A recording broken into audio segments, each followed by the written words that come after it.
धूप का एक टुकड़ा पर्दों पर अटखेलियां करता हुआ आंगन में उतर आया था। खिड़की के शीशे से पार होती धूप सतरंगी आभा बिखेर रही थी। उस आभा से मेज पर रखे कागजात रंगीले हो चमकने लगे थे। बड़े ही सुरुचिपूर्ण ढंग से सजी टेबल थी। आलोक पिछले 10 मिनट से मेज को निहार रहा था। फिर वह दराजों को एक एक कर खोलने लगा। हार कर कुछ देर बैठ गया। फिर बमुश्किल अपने शब्दों को संभालते हुए बोला, संजना, कल यहाँ कुछ कागजात रखे थे। केस के लिए कितने अहम थे, कहाँ गए?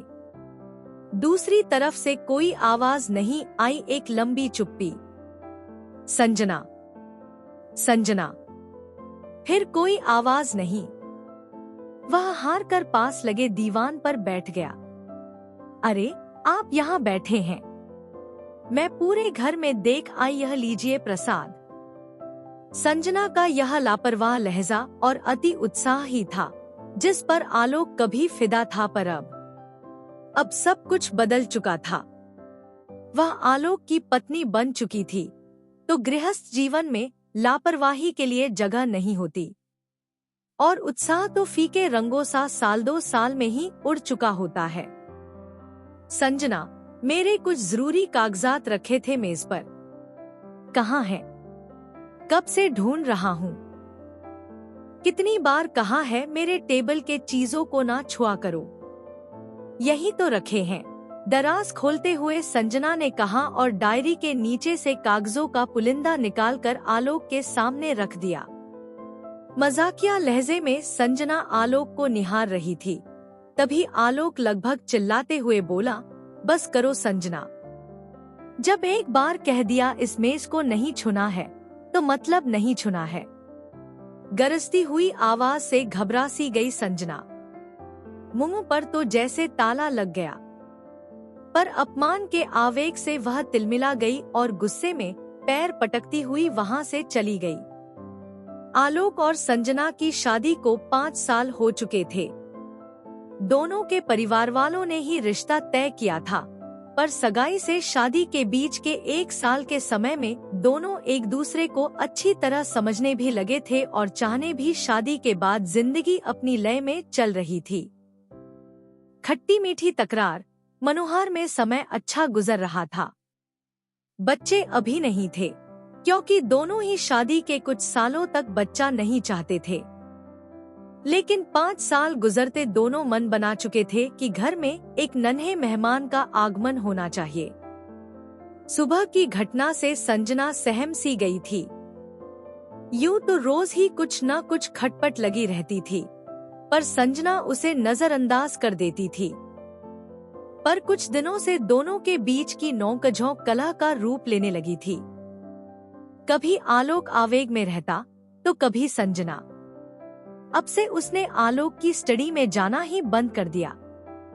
दिन ब दिन दोनों के रिश्तों में खिंचाव बढ़ने लगा था। कभी संजना खींच उठती, तो कभी आलोक। इस कदर बढ़ते झगड़ों ने उनके माता पिता बनने की उम्मीद पर भी पानी फेर दिया। बात ज्यादा बड़ी नहीं थी, पर दोनों का अहम झुकना नहीं चाह रहा था। रिश्तों में जब प्यार और समर्पण की जगह अहम ले लेता है, तो दरार आने की संभावना बढ़ जाती है। और अगर टकराव दोनों ही ओर से पूरे वेग से हो, तो स्थिति के भयावह होने में समय नहीं लगता। 1 हफ्ते बाद ही करवा चौथ था, पर संजना का मन खिन्न था। कुछ तैयारी का मन ही नहीं करता था। ऊपर से तबीयत भी नासाज लग रही थी उसे। लेकिन आज बाजार से सामान लाने जाना जरूरी था। आलोक से वह मदद नहीं लेना चाहती थी, इसलिए स्कूटी पर जाने का निर्णय लिया, पर स्कूटी में पेट्रोल खत्म था। वह थक कर वहीं बैठ गई। आलोक ने उसे परेशान देखा, तो वह बाहर आया और परेशानी का कारण पूछा। स्कूटी को देखते हुए आलोक बोला, कहीं जाना है, चलो मैं ले चलता हूँ। मुझे भी बाहर काम है। संजना ने कुछ जवाब नहीं दिया। तुम बैठो, मैं तैयार होकर आता हूँ। संजना आलोक की स्टडी में बैठ गई। कुछ देर तो वह चुपचाप बैठी रही, लेकिन चारों ओर फैले कागज और किताबों को देखकर उसके हाथ मचलने लगे और आखिरकार पूरी टेबल व्यवस्थित करने पर ही रुके। आलोक के कदमों की आहट सुन वह बाहर आ गई।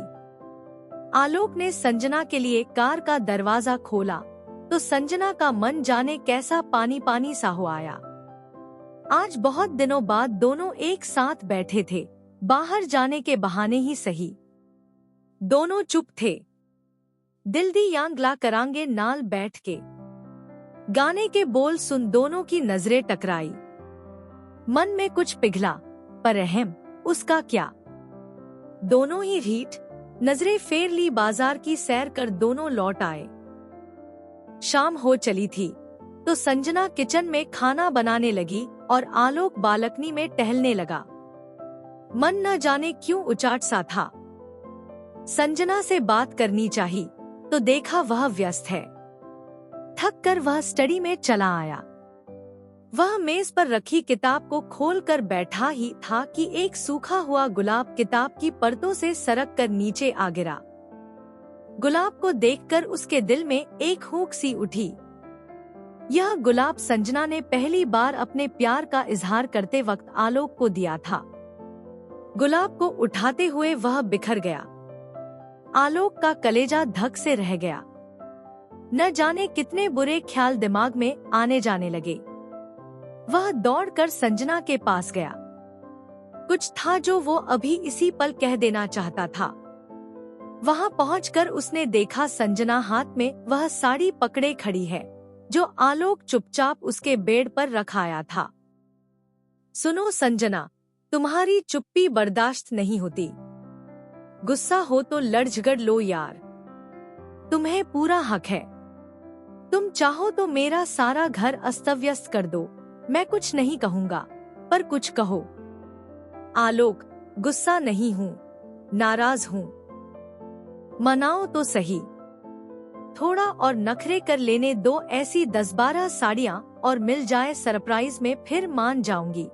शरारती लहजे में कही हुई बात अपने अंत तक आते आते रुआंसी हो गई थी।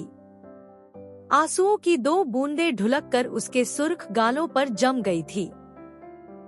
चुप हूँ, पर यूं चुप रहकर भी खुद को ही तो सजा दे रही हूँ। पता तो है तुम्हें भी कि चुप कहाँ रह पाती हूँ मैं। संजना के भोलेपन पर आलोक को हंसी आ गई। उसने संजना को अपनी बाहों में भर लिया। तुम बिन अधूरा हूँ मैं। तुम बात नहीं करती, झगड़े नहीं करती तो अधूरापन सा लगता है। आलोक हंसने लगा। संजना ने गुस्से से भरी एक धौल आलोक के कमर पर दे मारी।